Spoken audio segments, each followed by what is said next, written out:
Assalamualaikum warahmatullahi wabarakatuh.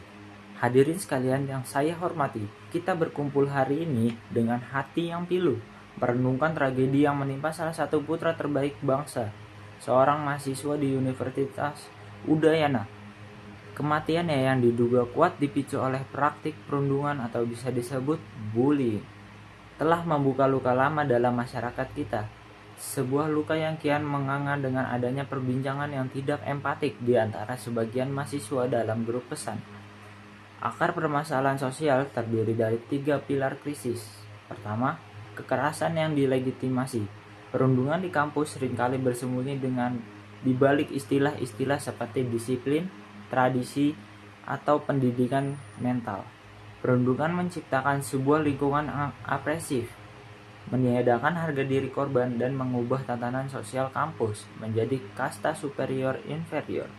Dampaknya bukan sekedar luka fisik, melainkan trauma psikologis permanen yang perlahan menggerogoti jiwa, memutus harapan, dan menghadirkan ide bahwa eksistensi diri adalah beban. 2. Krisis empati kolektif. Tragedi nyawa direduksi menjadi konten, menjadi bahan gosip yang instan atau bahkan candaan yang tidak sensitif. Fenomena ini menunjukkan bahwa tingginya literasi teknologi tidak berbanding lurus dengan literasi kemanusiaan. 3. Kegagalan institusional dalam perlindungan. Kegagalan institusi dalam menciptakan mekanisme pelaporan yang secure dan sanksi yang deteran atau membuat jera adalah bentuk kelalaian struktural. Ketika korban tidak menemukan suara, perlindungan, dan keadilan dari pihak yang berwenang, satu-satunya jalan keluar yang terlihat adalah kehancuran diri. Solusinya adalah kita tidak boleh berhenti pada analisis, kita harus bertindak. Solusi harus bersifat struktural dan kultural. Pertama, kita bisa merekonstruksi budaya kampus secara total. Kampus secara radikal menghapus semua praktek inisiasi yang bersifat degradatif dan hierarkis. Gantikan budaya senioritas agresif dengan budaya mentoring dan support. Setiap kegiatan harus didasarkan pada asas kesetaraan dan penghormatan martabat. 2. Wajibkan program literasi empati kritis bagi seluruh aktivitas akademi. Kita harus mengajarkan generasi terdidik untuk mendengar, memahami, dan merespon penderitaan sesama dengan hati, bukan dengan penghakiman.